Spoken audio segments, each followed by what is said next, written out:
everyone. Leani Lopez here with another episode of I Got Nothing, a podcast for exhausted writers. And today I'm joined by a fellow exhausted writer. Please introduce yourself. Yes, fellow exhausted writer indeed. So first of all, Leani, thank you so much for having me. My name is Marc MacDonald. As you mentioned, I am one of those exhausted authors who has just recently released his debut novel, but it's a bit of a re-release, which I'm sure we'll probably chat a little bit about as we get going. Yes, that's amazing. Congratulations. Thank you very much. Yeah, it was unexpected, but happy to have had it happen. That's the best when it's unexpected and you're like, oh, okay, this is happening. Yeah, totally out of the blue, took me by surprise, and it was just kind of a wild ride that I didn't know where it was going or what to expect. But as we know, I think sometimes those are the most fun rides too. Yeah, exactly. Who wants to know everything? That's boring. Exactly. So, did you always know you wanted to be a writer, or is that something that developed later? I'm gonna say it probably developed a little bit later. Writing was something that I always enjoyed, and a story I kind of always go back to telling as I've gotten into this author journey is when I was younger. I think maybe around fifth grade or so is my best memory recollection of when this might have happened. Was writing assignment in school where we had to write a story of some kind, and I was big into the Hardy Boys at the time. So instead of just kind of doing a quick little story. I went full on with chapters and cliffhangers and the whole thing because I just kind of naturally went there without even realizing it. So I think the influence of reading certainly propelled where I am writing wise now. But it really wasn't until probably early university days for me that I realized writing was going to be a huge part of my life in some capacity, whether it just be in my everyday job, which of course it is, but also kind of on the personal side, which has now kind of blossomed into, I'll call it a career because, it may not pay as well as my day job, but I certainly enjoy doing it every day. Yeah, and I feel like we have to enjoy doing it. Otherwise, no one would write because it's so stressful. Yeah, it's a tough gig to break into, especially if that's what you want to do, as a career. And I certainly encourage everybody who does want to write as a career to push for that. But yeah, there's a lot of stresses that definitely come with it. Yeah. And it's so funny you were telling that story about fifth grade because I have a very distinct fifth grade memory as well of having to do a story, and I turned it in late because I couldn't finish it. It wasn't done yet. Yeah. And this was when computers were just starting to be a thing. So it wasn't really the norm. So it was hmm just like, she was like, I don't care. You need to hand it in. So I handed in this like stack of notebook paper that front and back, different color pens had this story. And I remember her taking it and looking at it and looking at me and like, what am I supposed to do with this? I was like, I told you it's not done. Exactly, right. I mean, try telling a writer to submit their work before that story is complete, even in fifth grade. Yeah, right. Not going to happen. Yeah. It's like, but it is more. She's like, it's fine. And I don't even remember getting the story back. So I don't know if she read it. Let's hope she did after all that. So you are having a re-release of your first book. How did it feel to finally finish that book? Yeah, it was. I mean, it felt great. I mean, I think any writer will probably tell you the same thing once they kind of wrap up the story that they're working on to a point where it's complete, right? I mean, we're always kind of working through things, but once we kind of put a bow on it and say, okay, we're done. I'm not going to go back and revise or edit or change. We're gonna push forward. It's a very surreal moment because. And I'll speak for myself, but I think I can speak likely on behalf of many writers. It's not something that took, 1 year. And maybe it took 1 year to write, but that story has probably lived in our heads for a very long time. So it's a little bittersweet in some ways because that story that you're kind of typing the end to when you reach the final page, it's been a long time in the works. It's exciting to put it out there and it's very vulnerable to put your work out there because a lot of times, and certainly for myself, I am in my work. The things I feel, the things I think, they do make their way into the characters in some capacity. So there's a certain level of vulnerability that goes into it. So when you put that out into the world, it's that reminder of, oh, did I share too much about myself, or is this going to be perceived the right way? And there's all these Yeah. kinds of emotions and thoughts that swirl around once it's done. But overall, when it's finished, it is such a great, rewarding feeling. It really is. There's no way for me, which as a writer it's really funny, but there's no way for me to describe it. It just it's like, at least for me, when I finish a story, because I do ghostwriting in addition to my own work, so I finish Mhm. books pretty regularly. And when I do, it's just this like release of air that you're like, oh, thank God. Yes. Yeah, it's stop taking up space, stop squatting rent free. It's time Yeah. to push you out. Yeah. Exactly. Well, it's funny because you re-released it. So what was it like the second time you released the book? Like today is your It, release. it Yeah. is, yeah. And it's kind of surreal. And like I've said to a couple people, I'm struggling a little bit with the excitement Mhm. with it because I've already done it once with this story. So Yeah. the story remains the same. It's got a new title, it's got a new cover. I signed with a small indie press earlier this year. And part of that signing was to acquire what was formerly known as Autumn, which is the former title, Mhm. and is now known as Between Two Seasons, to kind of propel and redo that book. So I'm trying to, sometimes summon a little bit of that excitement that I had the first go around. It'll never be equal, right? You only ever Yeah. release your first book once. But I've been trying to tell myself, there's a lot of people who haven't experienced this book yet or this story or don't know about it. So for them, it is their first time. Yeah. So I'm trying to make sure that, anything I post or, even, conversations like these that, some of that like, oh my gosh, okay, I'm kind of done talking about this doesn't come into, the tone in the conversation because Yeah. it is still very exciting, right? It's, in a lot of ways, yes, it's the same book, but it's also a very new book and just in the way that we're approaching it and the people that we're talking to and all that good stuff. So yeah, it's been fun.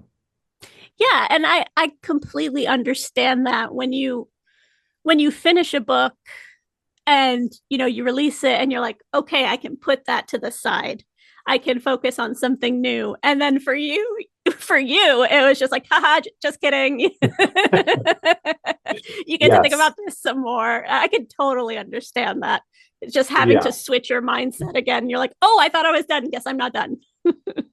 Yeah, and again, right, kind of as I said at the outset, it was a total surprise. It wasn't planned. I wasn't looking at the time for a publisher or anything like that. I was actually looking for an editor, and I had put out a call on LinkedIn just saying, hey, to my writing contacts, to my editing contacts, I'm working on my second book. I'm looking for an editor. I'm going to go down a little bit of a different path I did with the first one, and this is Mhm. part of that. And through that post, the Hannah Gordon from Gordon Publishing Collective reached out to me, and she was just kind of like, "Hey, I'm reaching out to you not as an editor, but as a publisher. Would you like to have a chat?" And certainly, any self-published author who gets asked for a chat by a publisher is going to immediately say yes Yeah. to entertain whatever that conversation might be. Yeah, of course. And just through that and the subsequent conversations that we had, things just materialized and developed, in a really nice way. We got along really well. We had the same kind of, thoughts and ethos with, writing and publishing and all that good stuff. So yeah, it was a pretty kind of strange moment that happened. And, under a year later, I'm re-releasing the book. That's amazing. And again, congratulations on the Thank you. re-release and of the release in general. Writing a book is hard work. It really is. And when you finish it, it's just like a sense of accomplishment. You're like, oh, I did it. I did it. And then you're like, I have to edit. Absolutely. And it's funny you say that because when I first finished, I didn't plan on doing anything with it. I thought it was just one of those things. I've always talked about doing it. And it was at first, okay, I'm just going to prove to myself that I can Yeah. at least put together this story that resembles somewhat of a cohesive narrative, to the point that I could say, yeah, that would work as a book. And that was my plan. It was just kind of do it, put it in a drawer and walk away. But, as it kind of sat there and the more I thought about it and just how much work went into it, as you say, right? It's not just the writing, then you get into the editing and, all the nuances of actually getting it out into the world.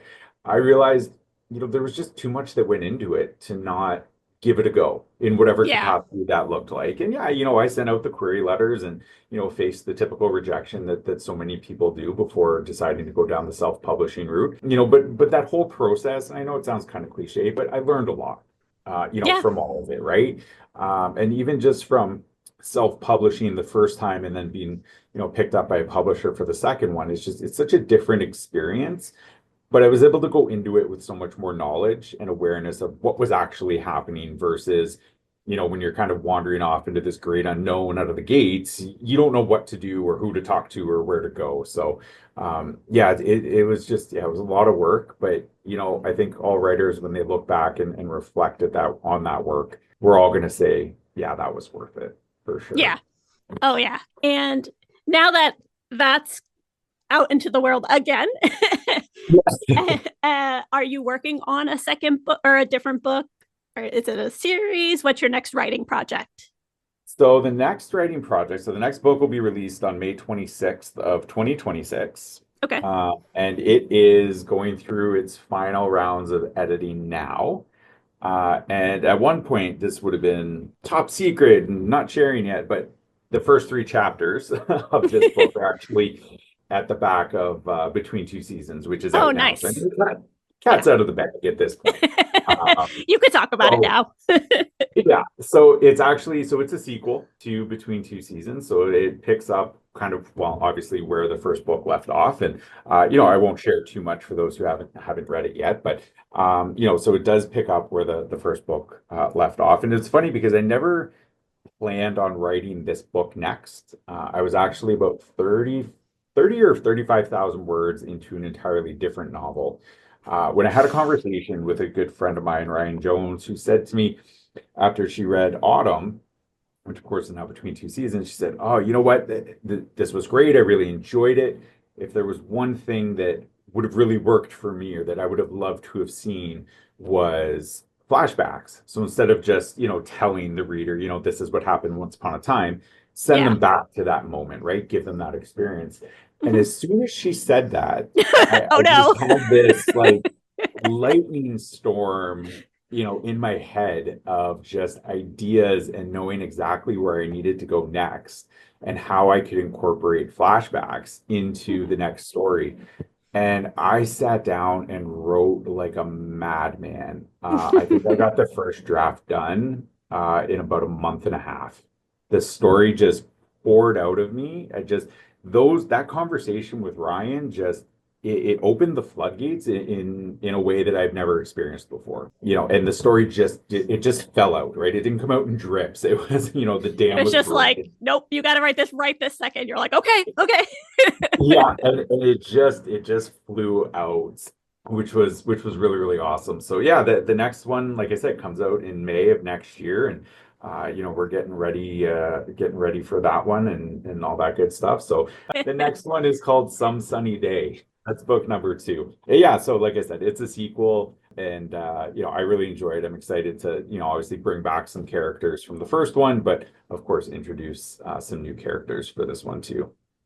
Yeah, I am someone who doesn't typically write sequels because I'm ghostwriting. And so I've kind of learned to like write the story and then let it go because, Mhm. it kind of is in somebody else's hands at that point.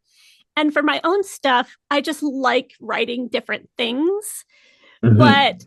I am working on brainstorming season 2 of my audio drama that released. And it feels so good to return to these characters in a different setting. I can't wait to find out what they do next. Yeah, and it's funny because when I wrote Between Two Seasons, I didn't know that I was gonna, write a sequel. I think the way it wraps up, it works as a standalone. You could end the story there and be Mhm. satisfied with what you got. But like I said, having a kind of an impromptu conversation just opened up a whole other opportunity to progress this particular story. And so the nice part is, in a lot of ways, yes, it's the same characters, but it's the first Between Two Seasons follows the main character Alex, whereas Some Sunny Day follows the other main character May.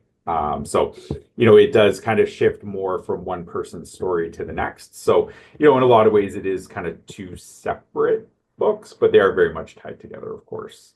Yeah, that's awesome. And when you sit down to write, do you have any particular writing rituals to get you in the right mindset, or is it just like, oh, it's time to write right now and I got to do it kind of thing? Oh, that's a tough question because I've got about 15 different answers. Depending on the Um, project. yeah, depending on the project, the day, the time, whatever it might be. So, Where the you moon know, is, whatever. exactly.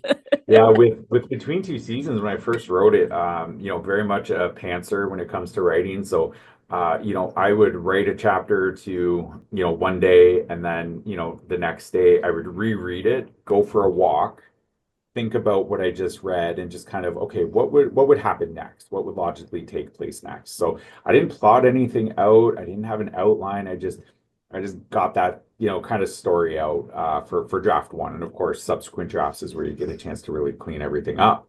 So it was a lot of, spending time outside, whether it's just going for walks around the neighborhood or in nature or whatever it is, just to kind of clear the headspace a little bit, have a little bit of calm and serenity and to a degree peace and quiet to just kind of think about the characters and the setting and where they are. And with Between Two Seasons, I gave myself a deadline, self-imposed, to get the book done between September 21st and December 21st, which of course is the season of fall. Yeah. And so the story takes place during that same time frame. So the other reason I wanted to do that is so that I could kind of fully immerse myself in the season. So as I was writing, the smells and the sounds of autumn, they were hopefully as realistic as could be, because, I was literally just out for a walk, hearing the leaves crunch underneath my feet and, feeling the coolness of the wind and all that kind of stuff. So I was kind of really immersed in the season as I was writing the book. That's awesome. And that's such a great way to bring those senses and that season to life, is to literally just go outside and experience it. Hmm. No, absolutely. Yeah. And once this idea took hold and you knew you were going to write a book, or you kind of had the inkling, how did you go about developing it further from the initial idea? I think it was just kind of one of those. I knew the beginning and I knew the end to a certain degree. So it was just about figuring out, okay, what's going to happen, you know, in the middle, which, is obviously can be, quite a large space. And it was just a lot of, just kind of reflection on my part. So there's things that I've taken from real life that have either happened to me or happened to others. And I've used that just as the catalyst to, what has then been fictionalized. And so it was just kind of, figuring out who my characters are, what they would do, how they would think, how they would approach certain situations, and, ultimately, what decisions would they make, and how would they live this life that I've now kind of created for them. So it was just kind of really living between the spaces of the characters and the words to try and figure out, okay, what's logical? What would happen next? But also what would want to keep a reader reading, because, boring, mundane life isn't exactly a great hook to get someone to read your book. So, how do you, Yep.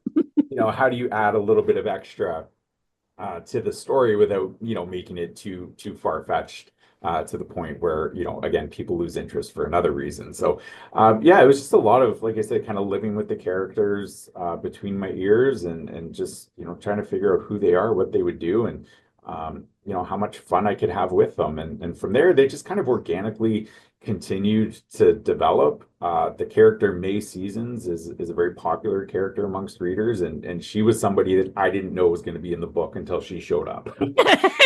They do that, don't they? There's certain characters that like come out of the woodwork and you're like, where did you come from? Who are you? Oh gosh, yes. And it was one of those I knew I needed, kind of that offset character for the main character to pair him up with for the sake of the story, but I didn't know who it was going to be or how it was going to unfold. And she just showed up, and uh, she is, oh, she is something else, let me tell you.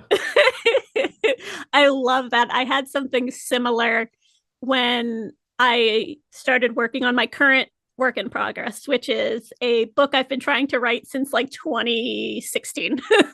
Oh, wow. And it just kind of kept being put on the shelf because I didn't know how I wanted the story to go. There was no like real focus.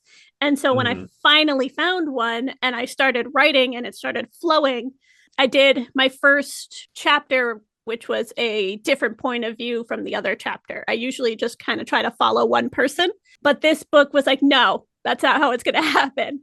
And before I knew it, I was writing this introduction to this character who came out of nowhere. He literally, like he appears in the book, steps out of the rain. And I'm just like, who are you? And what are you doing here? You did not give me any notice that you'd be showing up. I was like, sir, are you in the right story? I don't understand where you came from. So I went with it because I was like, okay, cool. And later on, I realized his connection to the story and to the other characters. And I was so excited Mhm. because it's just, I don't want to give spoilers away, but it was such a great way to integrate him into the story. And none of it was my idea. It literally just happened that way.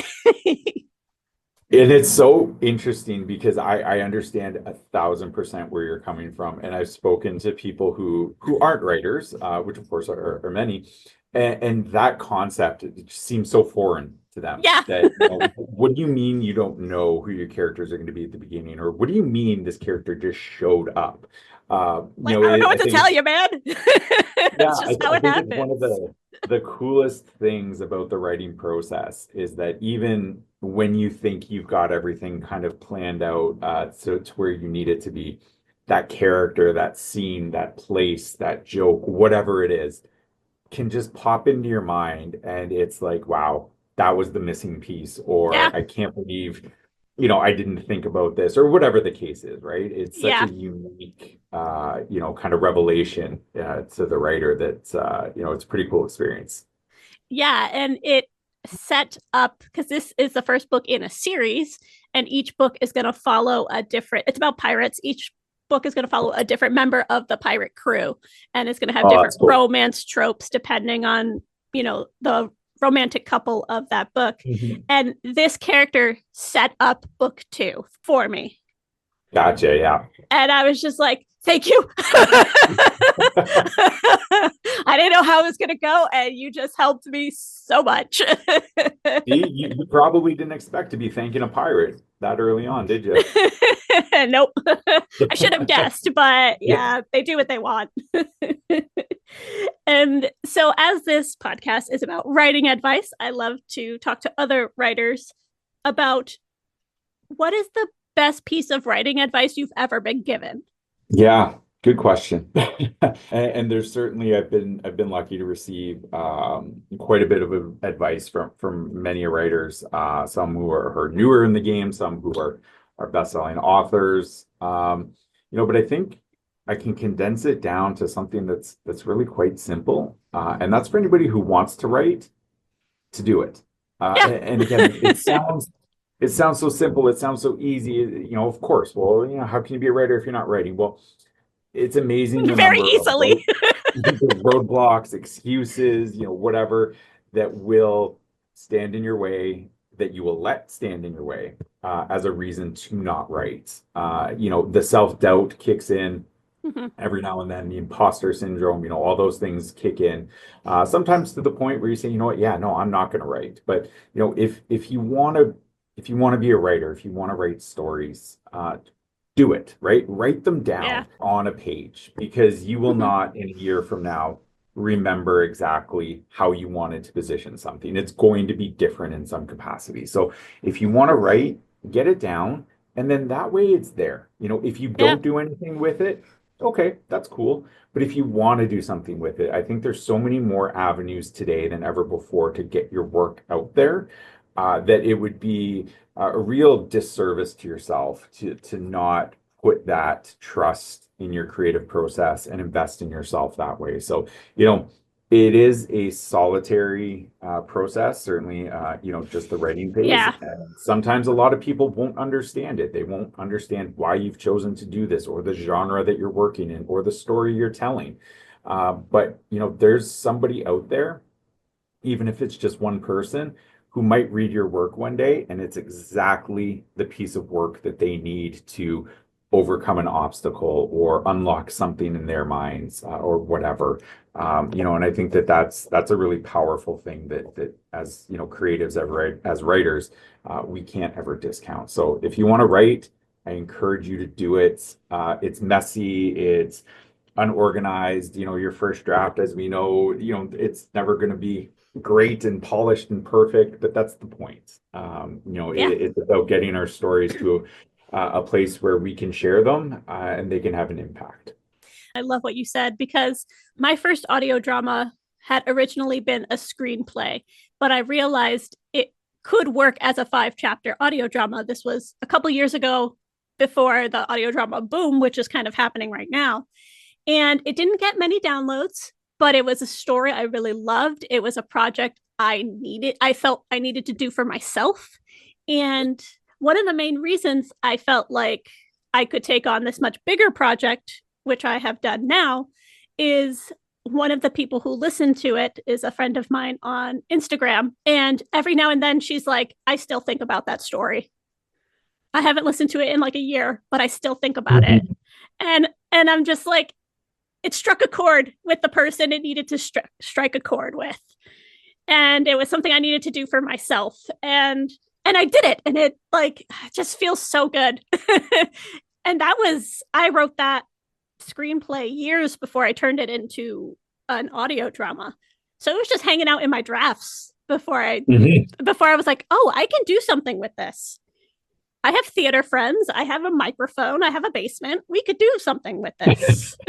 Absolutely. And you know what? I think you hit the nail on the head with, what your friend said about, I still think about this. We all have that one book or that one story that we think about often, even if it's been years since we've read it. And, so to your point, your story could be that for somebody where they go back to it and they would constantly reflect on it. And again, it's so amazing that I think the power of storytelling, and the impact that it can have on our lives. So, I mean, that's awesome. Kudos to you for, not giving up on that because it sounds like it's a pretty awesome outcome. Yeah, when I was working on the script for this new one, it's called Battle Cry. Imposter syndrome up the wazoo, let me tell you. It was going to be so complicated. And then when we started recording, I was like, what am I doing?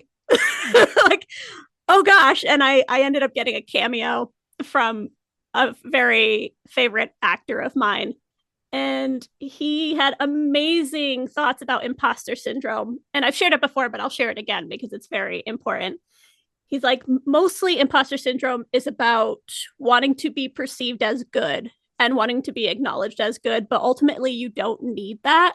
It's going to be good because you wrote it and you did it. And that's all that matters. And I was Yeah. like, thank you. And anytime that imposter syndrome pops up, I just play that cameo and I'm like, okay, all right, yes, correct. Absolutely. Yeah. It's and I mean, I think it makes sense, right? When you're doing these things for the first time or you're just getting started, and you see again, especially how much is out there, it's easy to think, oh my gosh, I can't do this. I can't do it at that level, or whatever story you're telling yourself, but you can, Yeah, right? And it's just, again, it's just a matter of doing it. And I think a lot of people are actually quite surprised at the quality of work that they produce when they sit down and do it and give it a good honest attempt. Yeah. Yeah, I had a few people listen to episode 1 before I finished editing pretty much anything else. And their responses made me so like proud of it. Hmm. And it's probably my proudest project to date. I feel so much pride for it. And I'm glad I kept writing because there was a period of time while I was writing the scripts where I was like, this is terrible. I can't do this. Like, I can't. What am I doing? I'm crazy. But the story had to come out. So I didn't really have a choice. I had to keep going at that point. Yeah. And I think, lastly, to kind of wrap things up, what advice I would give to new indie writers is kind of what the advice you just mentioned, which is keep writing, keep Yeah, yeah, going. absolutely. Keep going. Don't be discouraged. But it's a really easy world to get discouraged in. I know for any Canadian listeners, Terry Fallis is a very prominent Canadian voice, and his very first book he self-published and then released it as a podcast, chapter by chapter, and that's how he was kind of discovered. And now I think he's about to release his 11th, 10th or 11th book in October. And he's somebody that I've actually been able to connect with. He's been kind enough to give me some time and offer me some words of wisdom and encouragement and all that good stuff. So, again, right? Do sometimes we have these illusions of grandeur that, oh, we're gonna write that next bestseller and we're gonna be able to quit our jobs and do this full time. But even the greats, so to speak, they started somewhere too. Yeah. And I would say, just as one last bit of advice for indie writers. So, and one of the things that I'm most excited about with my re-release is I've been able to add 2 book blurbs from a couple authors, Terry Fallis being one of them, Amy Jones being the other, who I greatly admire their work. And they That's were kind enough, amazing. yeah, they were kind enough to read the book and offer some incredibly humbling blurbs that are found on my book now. So and that just came from me reaching out to them. It was kind of one of those, what, I'm just gonna take a shot here. I'll shoot my shot and Yeah, see. you never know. Worst case, they're like, "Oh, okay, no, sorry, crazy stranger who just contacted me through Instagram."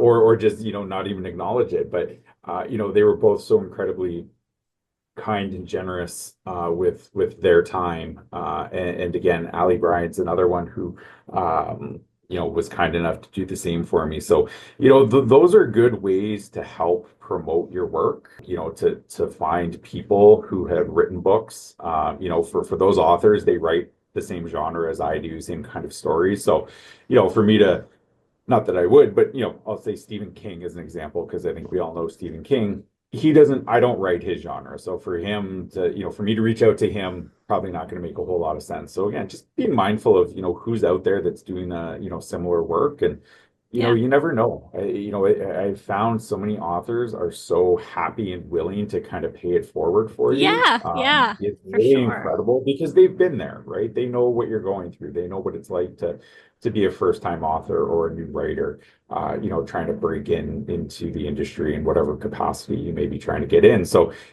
take those chances. You may hear back, you may not, but again, right, you won't know unless you try. Yeah. Yeah. I think that's a great point. And like you said, so many writers just want to help other writers and Absolutely. love sharing resources.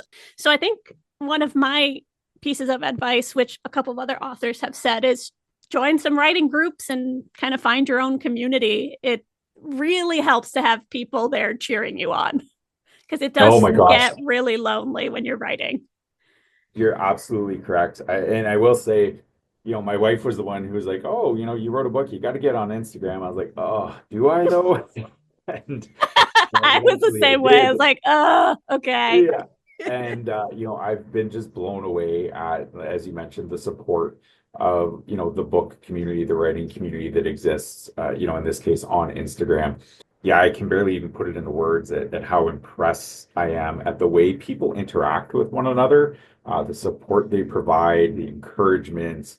Another author, Jen Woodrum, she's got her latest book coming out today, just like mine, so she tagged me in her story and I did it for her. And, not that we're competing, but again, right, it's, we're trying to celebrate our own releases, but, it's also one of those things where we're so happy for one another and other people that are doing the same stuff that, it's a no-brainer to go out and share that work and, to support one another. And it's a really incredible community. It really, really is. Well, thank you, Mark, for coming to talk with me today. Oh, thank you so much. I really, really appreciate it. And I'll have some links in the description, but where can people find you online? So you can find me online at markmacdonald.ca. That's Mark with a C and MacDonald is MAC. And then, of course, on Instagram at MarkMacWrites. Perfect. And I will have those links in the description. And thank you again, Mark. No, thank you very much. All right, everybody. Thank you for listening and happy writing.